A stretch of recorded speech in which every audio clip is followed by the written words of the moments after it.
창세기 38장을 보면은 유다의 야곱의 넷째 아들 유다의 이야기가 나옵니다.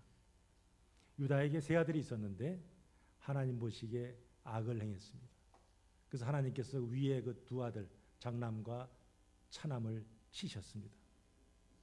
자, 유대인의 이 수원법에 따르면 형이 아이를 낳지 못하고 죽으면 동생이 형수와의 관계를 통해서 거기서 아들을 낳아서 대를 이어야 했습니다.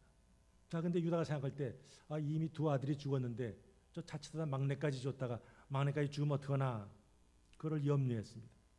그래서 며느리 다말에게 너는 친정에 가 있다가 내가 오라 그러면 그때 와라 하면서 계속 이 핑계에 저 핑계 대면서 막내 아들에게 그 며느리 다말을 붙여주지 않았습니다.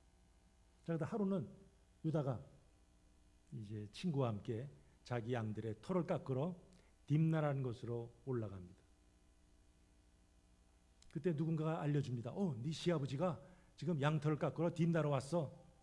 그 소식을 전해 듣고 다말이 창녀로 변장을 합니다. 그리고 시아버지 있는 곳으로 갑니다. 마침 유다는 아내를 잃고 허전한 때였습니다.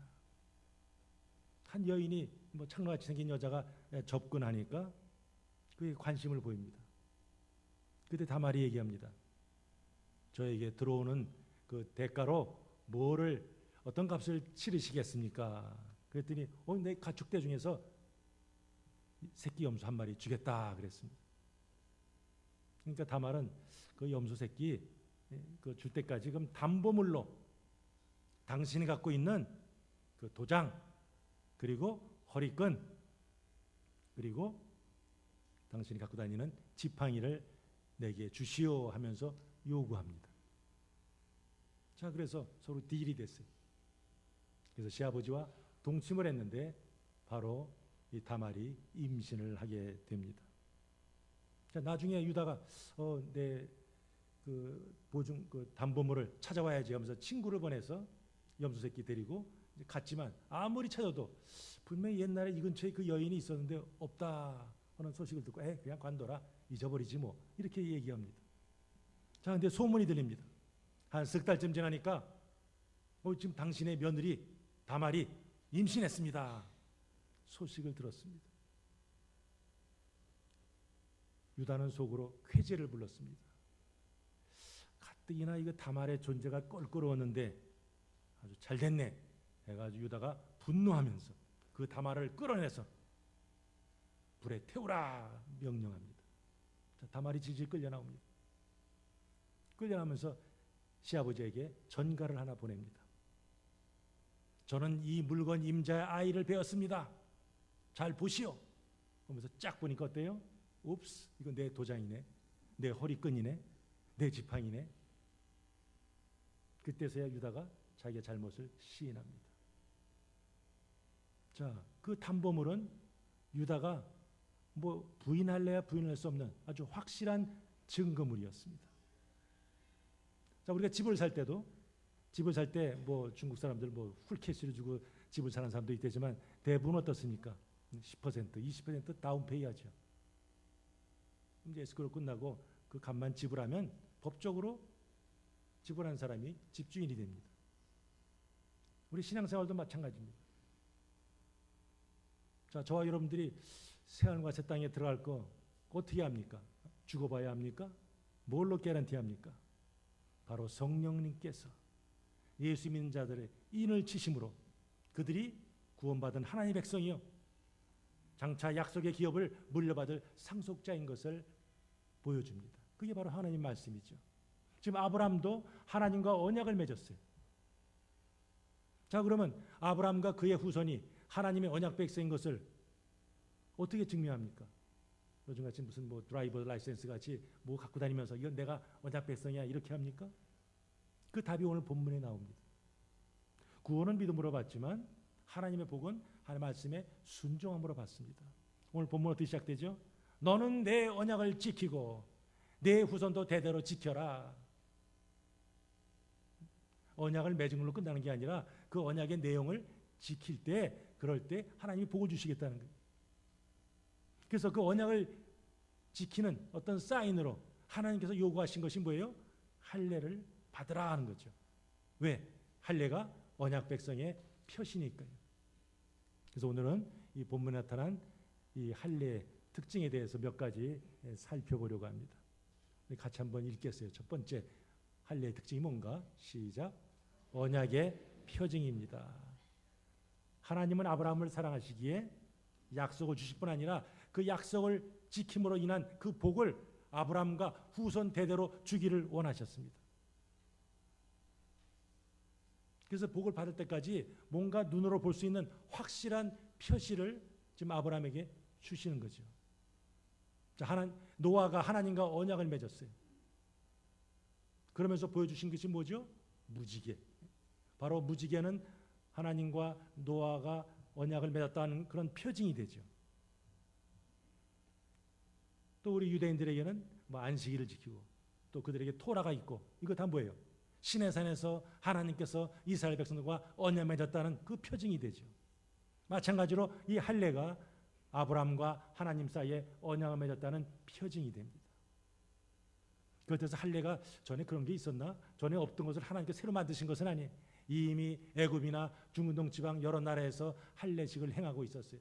종교적으로 행하기도 하고 뭐 성인식을 할 때 할례를 행하기도 했습니다. 그러나 하나님께서는 그 기존에 있던 할례 의식에 영적인 의미를 부여하십니다. 예수님께서 십자가에 처음 달리셨습니까? 예수님 당시에도 십자가 달린 사람들 많았어요. 옛날 영화에 보면 스파르타쿠스 이런 영화 있죠. 노예들이 반란을 일으킵니다. 그래서 로마로 막 전진하죠. 그들이 얼마나 파워풀한지 로마 군인들이 그들을 막는데 아주 애를 먹었습니다. 그러다 마침내 그들을 이제 정복을 합니다. 그래가지고 그들이 반역을 일으킨 곳부터 로마까지 일정 간격으로 계속 십자가를 세웠어요. 그리고 거기에 반역한 사람들을 띄워놔서 이렇게 올려놓고 경고를 했습니다. 자, 그들은 왜 십자가 달렸어요? 각자가 범한 죄 때문에 십자가에 달렸습니다. 그럼 예수님은 왜 달리셨습니까? 예수님은 죄가 없으신 분이지만 바로 저와 여러분들의 죄를 대신해서 달리셨습니다. 그가 십자가 달리심으로 예수님 믿는 자에겐 구원의 길이 활짝 열렸습니다. 자, 예수님이 오신 후에는 이제는 할례 대신에 하나님의 말씀, 성령의 역사 이런 것들이 바로 믿는 성도들 간의 언약의 표징이 됩니다. 그러니까 이제 할례는 더 이상 몸에 하는 것이 아니라 마음에 하는 것이라 말합니다. 자, 유대인들은 어떻습니까? 유대인들은 당연히 이거 몸에 행해야지 그런 생각 갖고 있었어요. 자, 우리 같이 한번 신명기 30장 6절 한번 읽어봅니다. 시작. 내 하나님 여호와께서 내 마음과 내 자손의 마음에 할례를 베푸사 너로 마음을 다하며 뜻을 다하여 내 하나님 여호와를 사랑하게 하사 너로 생명을 얻게 하실 것이며 이미 모세 때에 그저 육신의 한 부분을 베어냈다 할례 받은 것으로 만족지 말라. 정말로 할례를 받은 사람들은 마음의 할례를 받으라 이미 말씀했어요. 그러나 대부분의 유대인들은 저 말씀을 별로 귀담아 듣지 않았어요. 할례는 당연히 육신에 행하는 것이지 이런 생각을 했습니다. 요즘 말로 하면 뭐예요? 할례를 받았다고 신앙생활 다 한 것처럼 어떤 경지에 이른 것처럼 착각하지 말라 하는 것이죠. 진짜 할례는 하나님의 사랑을 기억하고 그분을 온전히 의지하고 그분의 뜻대로 순종하는 거죠. 그래서 그분의 사랑을 마음에 새기면 자연스럽게 저기 나온 표현대로 마음을 다해서 뜻을 다해서 하나님을 사랑하게 된다는 거예요. 그래서 로마서 2장 25절에서 사도 바울은 우리가 율법을 지켰다면 할례가 의미가 있지만 율법을 지키지 않는다면 그 할례 받은 게 도대체 무슨 소용이 있겠느냐 반문을 합니다. 그렇다면 저와 여러분도 마찬가지죠. 나 예수 믿습니다. 그걸로 끝나는 것이 아니죠. 나미날 크리스찬 형식적인 그런 믿음에 만족해서는 안 됩니다. 우리 중심으로 하나님을 사랑하고 그분의 약속을 믿고 신뢰하는 그분이 원하시는 삶을 살아야죠. 그래서 할례의 특징 첫 번째는 언약의 표징, 언약의 징표, 언약의 표시입니다. 두 번째는요. 이 할례의 특징은 의무적이에요. 너희 중 남자는 다 할례를 받으라. 너희는 포피를 베어라. 그 말씀은 뭐 할례 받아도 좋고 뭐 사장이 안 되면 무서우면 안 해도 좋고, 사실은 할례 어떻게 받습니까? 요즘이야 포경수술을 내면 뭐 마취 주사를 넣고 정교한 의료 도구를 사용해서 하지만 옛날에 어떻게 해요? 마취가 있어요? 그냥 뭐 부싯돌, 이 돌멩이 얇게 날카롭게 해가지고 베니까 얼마나 아프겠어요. 근데 할례는 받아도 좋고 안 받아도 좋은 그런 옵션이 아니라 반드시 실천해야 하는 하나님의 명령이라는 거예요. 근데 나 할례 안 받겠습니다. 그럼 무슨 뜻이에요? 나는 하나님의 복 필요 없습니다. 나는 하나님 없이도 얼마든지 잘 살 수 있습니다. 내가 가진 것으로 스스로 만족스럽게 행복하게 살 수 있습니다 하는 것과 똑같죠. 그런 교만한 사람은 하나님께서 백성 중에서 끊어버리겠다 아주 선언하시고 경고하십니다. 그러니까 아브라함에 속한 모든 남자들은 난지 8일 만에 할례를 받아야 하죠. 그래서 우리 예수님께서도 난지 8일 만에 부모인 요셉과 마리아와 함께 성전에 올라가셨어요. 사도 바울 역시 난지 8일 만에 할례를 받았다 그가 고백하고 있습니다.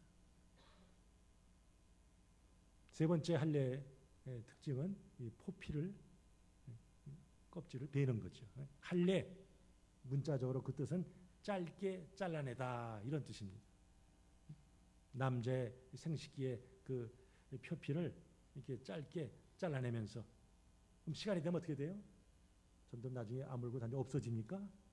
그 사람이 살아있는 동안에는 계속 그 흔적은 남게 돼 있어요. 살에 지워지지 않는 표시란 이유가 뭐예요? 바로 이 할례 받은 사람은 하나님의 언약 백성이라 하는 것을 잊지 않기 위함이죠. 그 언약은, 그 표시는 지워지지 않죠. 바로 신실하신 하나님께서는 하나님이 약속하신 것을 반드시 이룬다는 것을 그걸 보면서 기억하는 거죠. 자, 그러면 그렇게 중요한 언약의 표시면 뭐 머리에 해도 되고 팔뚝에 해도 되고 다리에다 해도 되는데 왜 거기다 하지 않습니까? 문신처럼 팔뚝에 했으면 이스라엘 사람들 했겠습니까? 이거 봐, 내가 이거 할례 받았어. 바로 우리는 하나님의 선택받은 언약 백성이야. 아마 이렇게 자랑했겠죠. 근데 어디다 해놨어요? 인간의 본능이 작용하는 가장 은밀한 곳에 해놨으니 그거 드러내놓고 자랑할 수는 없잖아요.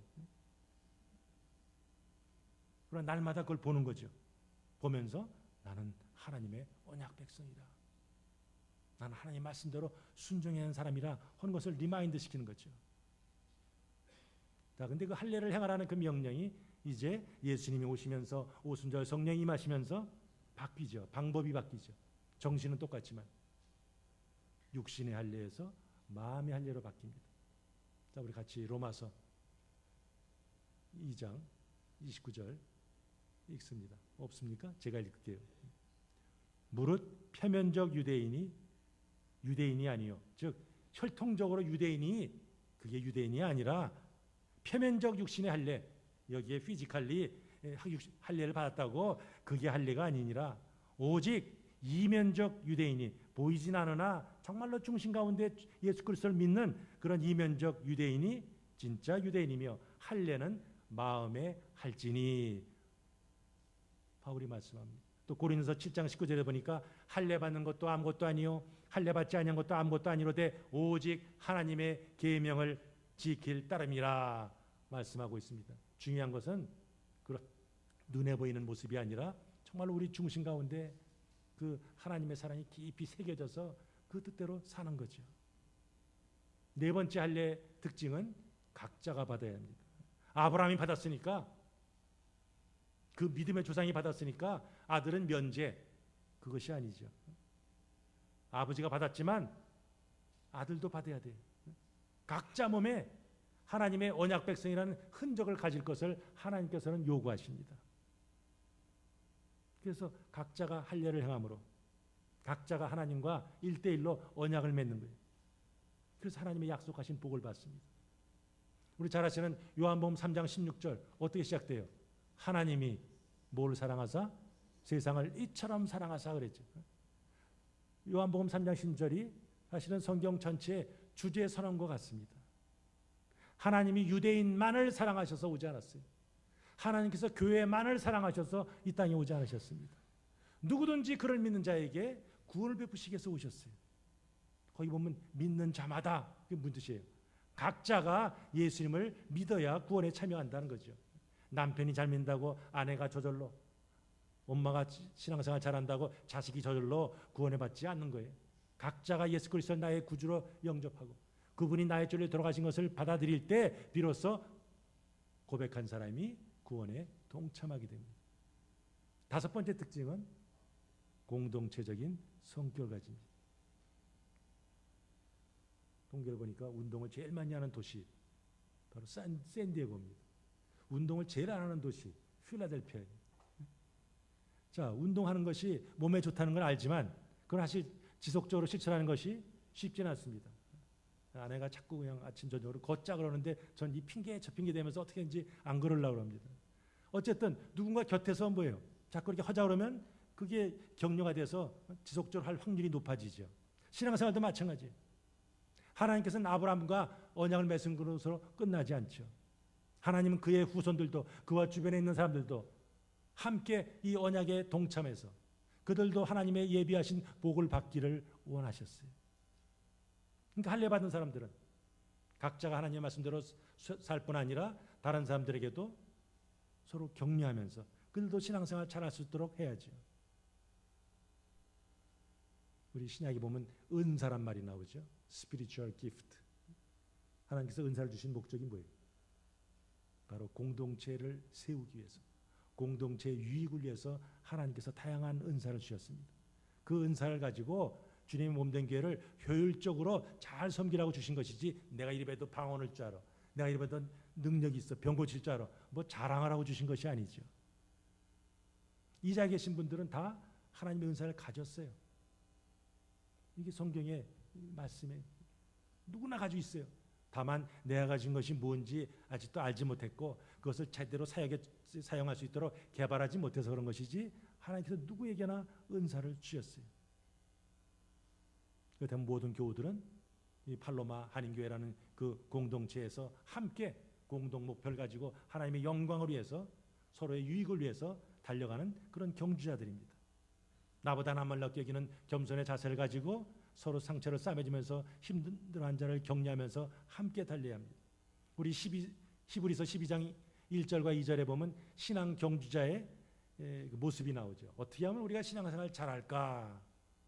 거기 보면 세 가지로 그 명령이 나옵니다. 우리 영어 성경에 보면 Let us, 우리 함께 이렇게 시작됩니다. 첫 번째가 우리 함께 신앙생활에 걸거치는 것들 다 벗어버리자. 두 번째는요, 우리 함께 어렵지만 힘들지만 인내하면서 달리자. 세 번째는요, 우리 함께 예수님께 시선을 고정하고 달리자 권면하고 있습니다. 저와 여러분들이 전에는 죄악 가운데 살던 자, 전에는 하나님의 심판을 받을 수밖에 없는 자들이었어요. 그러나 이제는 은혜 가운데 예수 그리스도를 믿게 되고 그래서 이제는 내가 산 것이 아니요 내 안에 그리스도 하신 것이라 고백하는 자들이 되었어요. 그렇다면 우리는 받은 바 이 은혜를 나누는 자가 되어야죠. 그럴 때 공동체가 영적으로 자라게 돼 있어요. 마지막으로 우리 한번 여섯 번째 읽어봅니다. 시작. 육신적인 혈통의 제한을 받지 않습니다. 자, 아브라함이 하나님의 처음 부르심을 갈대아 우르에서 하나님의 음성을 들었죠. 그때 하나님을 그는 몰랐어요. 갈대아 우르에 사는 그 수많은 사람들이 다 엉망진창으로 우상 숭배하는데 아브라함만 기특하게 하나님을 섬겼기에 하나님이 택하신 것이 아니에요. 똑같이 우상을 섬겼어요. 그러나 은혜 가운데 그를 픽업하신 것이죠. 우리 에베소 1장에 의하면 이미 창세전에 아브라함 너는 내 거야 하면서 하나님께 택하신 것이고 때가 되면 이제 그를 부르신 것이죠. 아브라함을 택하시고 그의 후손들을 택하셔서 하나님의 복을 전달한 에이전트로 삼으셨어요. 자, 근데 오늘 주님께서 말씀하시기를 누가 할례 받으라고 그래요? 아브라함 집에 거하는 남자는 전부 아브라함의 가족이든 뭐 돈 주고 사왔든 노예든 예외 없이 다 할례 받을 대상이 된다 선포하고 있습니다. 그러니까 믿음으로 말미암는 이 구원이 어떤 하나님의 육체적인 혈통을 가진 사람들에게만 해당되는 특권이 아니다 하는 거예요. 누구든지 아브라함과 동일한 믿음을 가지고 있으면 하나님께서는 그를 기억하시고 그에게도 복 주시는 거죠.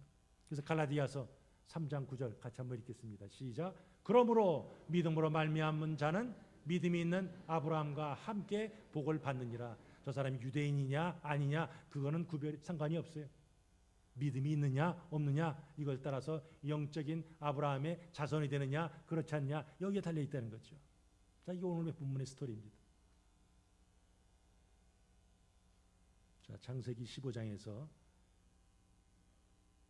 아브라함은 하나님부터 자손과 땅의 약속을 받습니다. 근데 놀라운 약속을 받고도 아브라함은 시큰둥합니다. 뭐 약속은 이 가나안 땅에 처음 올 때도 했는데 그때도 뭐 약속을 하셨지만 뭐 하나님은 약속 지키지도 않고 하면서 뚱 해가지고 못 믿어서 하나님 그럼 좀 증거를 보여주세요 하며 요구합니다. 그러니까 하나님께서 그에게 뭐 암소, 암염소 하여튼 그런 제물을 가져오라 합니다. 그러니까 아브라함은 그 말을 듣고 뭔가 하나님께서 지금 언약을 맺으시려나 보다 해가지고 그 짐승들을 딱 가져와서 죽여서 반으로 딱 쪼개가지고 양쪽에 쫙 벌려놨어요. 자, 제물을 쪼개놓는 것은 고대 언약의 관습입니다. 그래서 언약의 당사자들이 그 쪼개진 그 고기 사이로 함께 걸어가면서 만약에 누구든지 이 언약을 지키는 자는 이 쪼갠 짐승과 같은 운명에 처하게 될 것이라 한 것을 상징적으로 보여줍니다. 저녁이 되었는데 거기 이제 지나가야 되는데 뭐가 지나가요? 횃불, 불이 휙 지나갑니다. 누구 상징이에요? 하나님이죠. 쪼개진 제물 사이로 하나님이 홀로 지나가셨어요. 자, 그리고 나서 우리 16장 했죠. 16장에서는 아브라함이 하나님과 맺은 언약을 깨뜨려 버렸어요. 아내 사레의 요구를 받아들여서 여종 하갈을 통해서 이스마엘을 낳습니다. 그러면 약속의 당사자인 아브라함은 쪼개져 죽어야죠. 근데 사실은 그 언약식 때 아브라함은 쪼개진 고기 사이로 지나지 않았어요. 그건 뭘 뜻합니까? 하나님은 사실은 처음부터 이 하나님의 언약은 당신 자신의 쪼개짐으로 인해서 이루어질 것을 지금 암시한 거죠. 물론 아브라함은 그걸 깨닫지 못했지만. 자, 거기 쪼개진 고기, 그 쪼개다 이 히브리어가 바타르라는 단어를 쓰는데 또 다른 이 쪼개진 단어가 있어요. 쪼개다 바라라는 단어가 있어요. 바라라는 말에서 이 바타르라는 단어가 왔어요. 의미는 쪼개진다는 것이죠. 자, 언약을 맺죠 하나님께. 히브리 말로 이 언약이 베리트인데 이 베리트란 단어도 어원이 바라입니다. 그러니까 결국 언약은 무슨 의미를 갖는 거예요? 쪼개진다 하는 거죠. 왜? 짐승이 쪼개지면서 그 속에 지나가니까. 자, 근데 오늘 하나님께서 이 17장에서 아브라함에게 할례를 행할 것을 명령하십니다. 할례가 히브리 말로 물로트인데 이 단어도 자르다라는 뜻을 가진 물이라는 단어에서 왔어요. 그러니까 결국 쪼개다, 언약, 할례 다 공통적으로 무슨 의미 갖고 있어요? 쪼갠다는 말이 있습니다. 그 성경에는 이 쪼개짐을 주제로 많은 스토리들이 나옵니다. 뭐 야곱 이제 고향 땅으로 돌아가기 위해서 라반의 집을 떠나서 이제 야복강 그 나루를 건너죠. 근데 식구들을 먼저 보내고 혼자 이쪽 나루터에 있었습니다. 그때 천사가 나타나죠. 자, 야곱은 어떤 사람이에요? 아버지를 속이고 형을 속이고 외삼촌 속고 속이고 그야말로 사기와 임기응변과 곤몰술수로 점철된 삶이었어요. 그가 세상을 가진 욕구가 얼마나 큰지 하나님도 이길 수 없을 정도였어요. 그러나 이제 그가 아브라함과 이삭의 뒤를 이어서 약속의 자녀가 되어야 되는데 그 모습 그대로는 약속의 자녀가 될 수 없었어요. 그럼 약속이 되면 어떻게 됩니까? 그를 죽이고 새롭게 만드셔야죠. 그래서 하나님께서 야복강 나루터에서 그의 환도뼈를 땅 칩니다. 환도뼈가 어딜까? 뭐 디베이스는 있지만 보통 생식기로 생각합니다. 그러니까 뭐예요? 야곱은 원칙적으로 환도뼈가 쪼개져서 죽은 거죠. 왜? 할례가 뭐예요? 생식기가 쪼개지는 거 아니에요? 잘라내는 거예요. 물론 하나님의 은혜로 야곱이 실제적으로 죽진 않았어요. 그러나 이제 새로운 존재인 이스라엘로, 하나님과 더 겨루어서 이겼다 하는 의미를 가진 이스라엘로 이제 거듭나는 거죠. 야곱은 뭘 상징해요? 죄로 인해서 죽어야 했으나 예수 그리스도 말미암아 다시 새로운 존재로 태어난 하나님의 백성, 즉 교회를 상징하는 거죠. 자, 홍해를 건너는 사건도 마찬가지예요. 그것도 쪼개짐을 주제로 나오는 얘기죠. 우리 같이 한번 출애굽기 14장 읽습니다. 시작. 모세가 바다 위로 손을 내밀매 여호와께서 큰 동풍이 밤새도록 바닷물을 물러가게 하시니 물이 갈라져 바다가 마른 땅이 된지라. 저 갈라지다, 저 바카라는 단어, 그것도 아까 히브리어 단어 바라에서 온 단어예요. 바라에서 바카라는 단어. 그럼 또 뜻이 뭐예요? 쪼개진다는 거죠. 갈라진다, 쪼개진다. 이스라엘 백성들이 뒤에서 애국군대가 쳐들어오니까 그 쪼개진 홍해 사이로 들어갔어요. 원칙적으로 죽은 거죠. 바닷속에 들어갔는데 어떻게 살아납니까? 뭐 결과적으로 살아났지만 하여튼 그걸 지나갔어요. 그것을 사도 바울이 묵상하면서 고린도전서 10장에서 언급을 합니다. 우리 같이 한번 읽겠어요. 시작. 우리 조상들이 다 구름 아래에 있고 바다 가운데로 지나며 모세에게 속하여 다 구름과 바다에서 세례를 받고. 사도 바울은 출애굽한 이스라엘 백성들이 바로 신약교회의 예표다. 그리고 홍해를 건너는 것이 세례를 예표한다고 말씀합니다. 즉 그 구름과 바다를 지금 뭐와 연결시켜요? 사도 바울이 세례와 연결시키죠. 그들이 다 구름 아래에 있었다, 무슨 뜻이에요? 출애굽한 이스라엘 백성들이 하나님의 임재를 상징하는 그 구름 기둥의 인도를 받으면서, 구름은 위에 있으니까 다 구름 아래에 있었다 하는 거죠. 또한 그들은 바다 가운데로 지냈다. 하나님의 권능 가운데서 그 홍해를 건넌 것을 묘사합니다. 또한 모세에게 속하여 다 세례를 받고, 무슨 뜻이에요? 모세와 함께, 모세와 연합해서 물속으로 들어갔다 하는 것을 뜻합니다. 결국 모세는 누구 상징이에요? 메시아, 예수님을 상징하죠. 모세가 출애굽했던 것 같이 영적인 엑소더스, 영적인 출애굽을 위해서 예수님께서 오셨어요. 모세와 함께 물속에 들어갔던 자들이 살아났던 것 같이 예수님 믿고 예수님과 연합된 자들이 그리스도 안에서 살아났죠. 하나님의 초자연적인 능력으로 홍해를 육지같이 건넌 그 사건, 그것을 사도 바울은 마치 물속에 잠긴 세례적인 경험으로 이렇게 유추하고 있습니다. 자, 그런데 이 궁극적으로 이 하나님의 쪼개짐, 아브라함과 언약을 맺으면서 쪼개진 고기 사이로 지나갔잖아요. 그 하나님의 쪼개짐은 골고다 십자가에서 완성이 되죠. 자, 생명의 근원을 상징하는 그 생식기가 쪼개지는 건 결국 뭐예요? 죽음을 상징하는 거 아니에요? 예수님께서 죽으심으로 어떻게 죽으셨어요? 손과 발에 못이 박히시고, 나중에 진짜 죽었나 창으로 찔리시고, 그야말로 온몸에 할례 받으셨어요. 그래서 예수님은 마치 그 성전의 휘장이 위에서 아래로 쫙 찢어지는 것 같이 그렇게 찢겨져 죽으셨어요. 왜 예수님께서 이렇게 쪼개지셨어요? 바로 저와 여러분들의 죄에 대한 대가로 쪼개지셨어요. 예수님의 그 십자가 할례가 바로 우리의 할례가 되어서 그냥 우리가 쪼개 죽은 것으로 그냥 하나님께서 인정해 주시는 거죠. 그래서 예수님의 할례의 흔적이 이제 우리 몸에 새겨지게 되었어요. 오늘날은 더 이상 할례를 받지는 않습니다. 왜요? 성령으로 말미암아 믿음을 받았기 때문이죠. 그래서 사도 바울이 골로새서 2장에서 말씀합니다. 시작.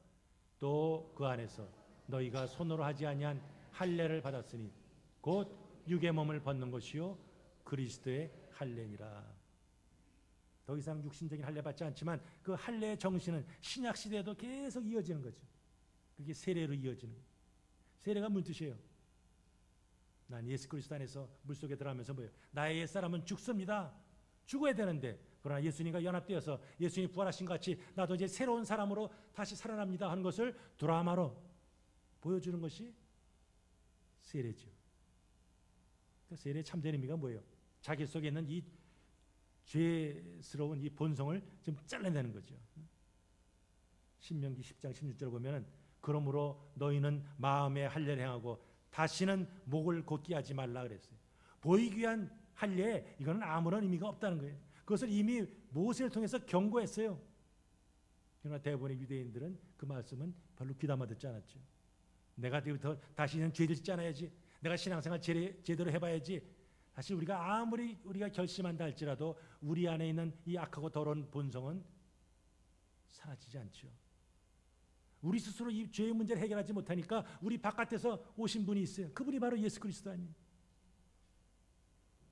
그래서 우리가 예수 그리스도 믿기만 하면 그가 예수님, 그 믿은 자들이 예수님과 함께 십자가에 죽은 것으로 인정해 주시고 우리를 하나님의 자녀 삼아 주시는 게, 그게 바로 칭의, 의롭다 하는 거죠. 우리는 의롭지 않아요. 그런데 그냥 예수님이 하나님의 뜻대로 순종해서 의를 이루셨으니까 그 예수님의 의로 우리를 이렇게 덧입혀 준 거예요. 씌워줬어요. 그냥 의롭게 해줄게. 이게 바로 하나님의 은혜죠. 에베소 1장 13절 한번 읽습니다. 시작. 그 안에서 너희도 진리의 말씀 곧 너희의 구원의 복음을 듣고 그 안에서 또한 믿어 약속의 성령으로 인치심을 받았다. 전에는 하나님께서 당신의 백성에게 언약 백성의 표시로 할례를 행하게 했어요. 그러나 이제는 예수 그리스도를 믿음으로 하나님 백성이 된다. 그 표시가 뭐라고요? 성령님의 꽝 인치심. 이게 바로 신약 시대의 할례 정신이 계속 이어오는 거죠. 이제 말씀을 정리합니다. 여호와께서는 아브라함과 언약을 맺으시고 그 징표로 할례를 명하셨습니다. 그래서 아브라함 집에 있는 모든 남자들은 우리는 하나님께 이제 속한 자입니다 하는 것을 증거로 보여주기 위해서 다 할례를 받아야 했습니다. 오늘날까지도 유대인들은 이 계명을 아주 열심히 지킵니다. 오늘날 우리 성도들은 뭐 더 이상 할례는 필요 없죠. 그렇지만 우리가 하나님께 속했다는 그런 증거는 우리가 분명히 알아야죠. 자, 갈라디아 5장 6절에서 그 증거가 뭐라고 그럽니까? 시작. 그리스도 예수 안에서는 할례나 무할례나 효력이 없으되 사랑으로서 역사하는 믿음뿐이니라. 예수를 통해서 의롭게 되면 더 이상 구원의 근거로서는 이제 율법이 들어올 자리가 없죠. 예수님 오셨기 때문에 이제는 할례, 무할례, 그거는 더 이상 이제는 의미가 없는 거예요. 오직 뭐만 있다고요? 믿음만 있다. 우리가 예수 그리스도를 온전히 믿기만 하면 되고, 이제 믿는다면 하나님을 사랑하고 또 이웃을 사랑하게 돼 있으니까 그 사랑이 나타나게 돼 있다는 거죠. 하나님께서 여러분들 선택하신 것은 뭡니까? 그 선택받은 거 자랑하라고 선택하신 것이 아니죠. 그 은혜에 감격하면서 이제는 그분이 나를 위해서 이렇게 죽으셨으니, 그분이 나를 위해서 희생하셨으니 이제 내가 그분을 살겠습니다. 이게 신앙생활 아니에요. 겸손하게 자발적으로 섬기는 삶을 살아야죠. 하나님께 저와 여러분들 그저 이 땅에서 잘 먹고 잘 살라고 부르신 것이 아니에요. 우리가 먼저 구원을 받은 것은 아직도 구원받지 못한 다른 사람들을 구원하라는 그 하나님의 뜻이 거기에 담겨져 있어요. 이런 하나님의 뜻을 제대로 헤아리지 못하고 나는 구원받은 자야, 이 특권만 자랑하고 하나님께 주신 우리의 모든 자원들을 나를 위해서 사용한다면 우리는 훗날 주님 앞에 섰을 때 면목 없는 인생밖에 되지 않습니다. 저희들이 주일에 이렇게 나와서 주님 전에서 예배를 드립니다. 하나님의 은혜에 감사하면서 또 하나님께 찬송으로 영광 돌리고 기도로 주님과 교통하며 하나님의 말씀을 듣습니다. 바로 설교는 귀로 듣는 하나님의 은혜죠. 우리가 절기 때마다 행하는 세례, 이런 성찬은 뭐예요? 눈으로 보고 몸으로 참여하는 하나님의 은혜죠.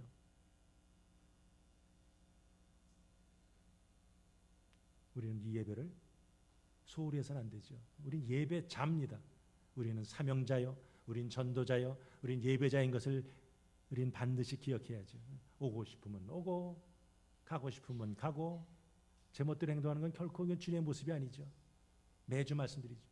예수님의 제자의 첫 번째 조건이 뭐예요? 자기를 부인하라는 거죠. 너 죽어라. 지금 이거 말이죠. 그리고 나서 각자에게 주신 십자가를 지고 가는 것이 예수님의 참된 제자의 모습이죠. 우리가 자기 자신을 쳐서 복종시키지 않으면 결코 하나님의 영광을 돌릴 수가 없어요. 왜 내 삶을 이렇게 꼬이지? 왜 이렇게 되는 게 없나? 불평하고 원망이보다 먼저 하나님과 나 사이의 관계가 제대로 되어 있는지, 정말 하나님 보시기에 구별된 삶을 살고 있는지 우리를 한번 점검해야죠. 사도 바울은 갈라디아서 6장 17절에서 귀한 고백을 합니다. 유명한 구절이죠. 시작.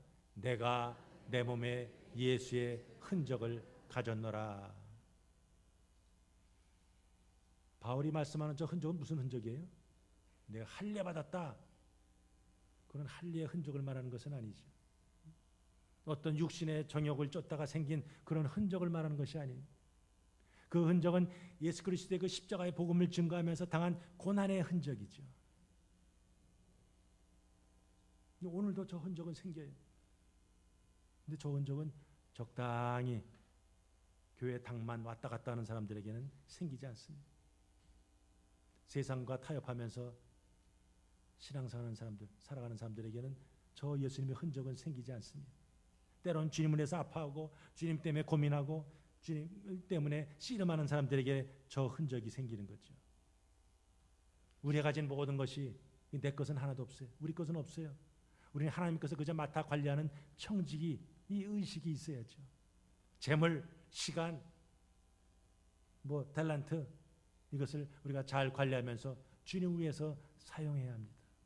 믿음의 형제들과 아름다운 팀워크 속에서 주님 원하시는 삶을 감당해야죠. 그렇게 주님의 뜻을 헤아리면서 뜻대로 순종하면서 나갈 때 어느새 우리에게 예수님의 흔적이 생기기 시작합니다. 이 자리에서 우리 모든 성도님들이 그야말로 마음의 할례를 받고 그 표를 늘 기억하면서 하나님과 동행하면서 맡긴 사명 온전히 감당하면서 훗날 주님 앞에 섰을 때 주님 앞에 칭찬 듣는 믿음의 청지기들, 선한 청지기 되시기를 주님의 이름으로 축복합니다. 아멘.